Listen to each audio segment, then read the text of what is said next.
Hello people, YouTube. Well, my username is Marquintus, and I'm going to be giving you what's it called? A first impression of the newest anime which I have viewed, Arpeggio of Blue Steel. So, my first impressions of the anime are, it was pretty good actually. I mean, I was already reading the manga, and really, the manga is just really amazing. I would recommend for some of you to read it. But the story behind Arpeggio of Blue Steel is that the entire world is fighting against these sentient battleships and basically naval vehicles. They're called from Fleet of the Fog. This takes place, of course, in the future. Mankind loses because these Fleet of the Fog have much more advanced weapons. Laser-based weapons. They can fire hundreds of missiles, like at a time, and they have what's called a playing field, which, like I said, is a shield which allows them to deflect almost any incoming attack. And the only thing that seems to be able to destroy these things is called a corrosive torpedo, which is something that only the Fleet of the Fog have. Now, the story centers around a group of teenage kids, big surprise, that have actually become the crew of a submarine which was actually a member of the Fleet of the Fog. It's called I-401.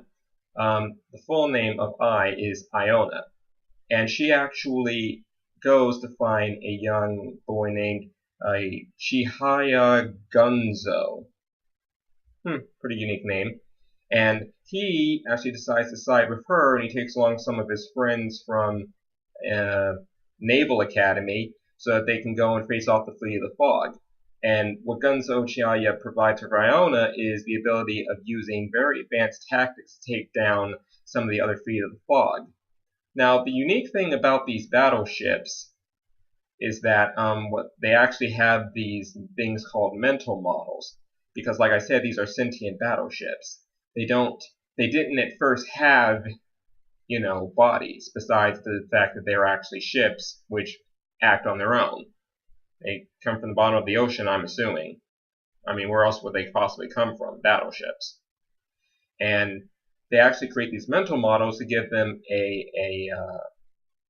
a sort of interpretation of past, present, and future.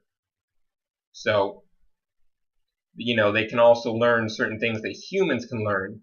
The reasons behind this, however, are a bit of a mystery to them.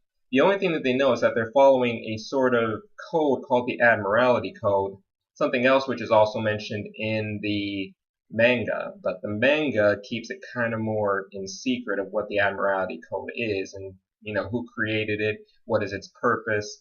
It's that kind of mystery. In this anime, I don't think they're going so much into this. First, the one major complaint I have to make about this anime is the CGI. All the characters are CGI. Nothing is hand-drawn. This isn't like they look like something from Full Metal Alchemist, or Naruto, or even One Piece, or Bleach, heaven forbid. So yeah, that's something that I actually happen to notice, and it's not that it completely ruins the anime, it's just that it makes it look really, it's just something that really stands out. And some of the characters, some of their emotions, some of their motions just kind of seem so stiff. I mean, they're just moving so suddenly, and it looks really weird. It doesn't really ruin the anime, and if you can really just forget about it, I think you'll still enjoy it. The anime, of course, right now is only 12 episodes. Not really long, and of course is not going to follow or keep to everything that the manga is. Because the manga is going into I want to say close to its 50th or 60th chapter. And it definitely has a much more broader story. But what is interesting is that it kind of goes off into some side stories with some of these other battleships. Because whenever, Iona and her crew either sink or interact with the battleship, either in a battle or just a confrontation or whatever, it kind of goes into a side story of what these other battleships are doing, because they're changing, because they have these human bodies now, and they're starting to learn different things, and they're starting to desire these certain things. Some of them are kind of leaving the Fleet of the Fog to go out on their own, and some of them are kind of like, trying to decide, okay, I'm a Fleet of the Fog, but this human, for whatever reason, is kind of my friend, or an ally, or an asset. What do I do? And some other details are actually taken out of the anime, which were in the manga, like in the second battle, where 401 battles against these two fast battleship cruisers. One is called Haruna, I believe. The second one's name, I think it's Hyuga or something. I forget the name of it for whatever reason. It begins with a K. It escapes me.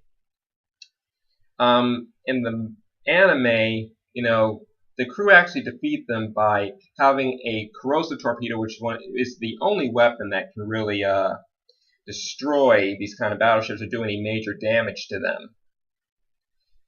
They destroy it by firing a corrosive torpedo from a remote-controlled launcher on a battleship which was already sunk. In the manga, they give one of their corrosive torpedoes to another submarine, which is experimental, highly advanced though. And it's actually like a pretty big victory for the crew of that submarine because, up until that point, humanity, except for the 401 crew, had never destroyed a Fleet of the Fog battleship or anything, really. So, it had that kind of story to it. And I kind of missed that. I mean, it didn't completely ruin it. I know that they can't have so many connections to the manga because it's going to be so short.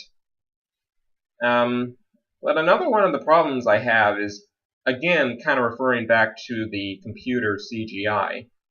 It kind of makes some of the characters look just terrible. Like when I'm looking at some of the characters and just how much better they would look if it were like hand drawn, I can't help but kind of wish that was there. So yeah, kind of missing that. But what is great about the anime is that it's keeping some continuity. Not everything's the same. I mean, nothing is ever the same when it comes to a manga and anime adaptation. But I haven't seen every single episode. I got up to like episode 5. I was about to read 6, but I thought, why not just do a nice little quick review? Just say what I think. So, if I had to rate this out of 10, I'd give it a 7. And the 3 points that I have to kind of nail it down to is, first point lost is because of the CGI. It just really makes the characters look bad. In fact, I would say that is a almost 2-point loss.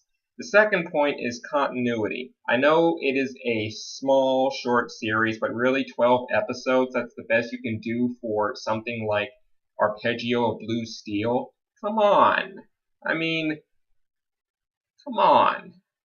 that manga is really good. I mean, it's not like the top manga in any website that I know of, but I like it, and I'm pretty sure a lot of people like it. It has a pretty decent rating. So, come on, give it a break. Break. It definitely doesn't have all the characters, and they kind of compress everything. It definitely has a different storyline. And some of the characters you don't really see. Like, for instance, it seems like the main, commander of the entire Fleet of Fog seems to be a battleship named Congo. Now, she seems to be a major character in the manga as well, but, in the manga there was another battleship which was actually the complete fleet leader who controlled the entire fleet. And the interesting thing is that she actually has a mental model which is based off another character that Gunho Chihaya actually knows, from his academy days. And there's a bit of a backstory behind that, but they seem to completely ignore that because she's not even there. As for his father, I don't know. I don't know if he's going to actually make an appearance. I assume he is, because I'm guessing he is the person who told Iona to meet with Gunzo. So, we'll see what happens. But yeah, 7 out of 10 for the anime. Could definitely be better. I would probably say the lowest rating is maybe a 6. But, no higher than a 7. No higher than a 7. Hope you guys enjoyed this video, this review, and I hope you actually kind of get into the anime.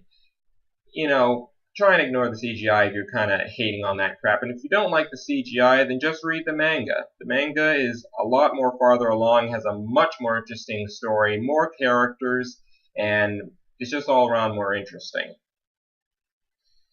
And that's it.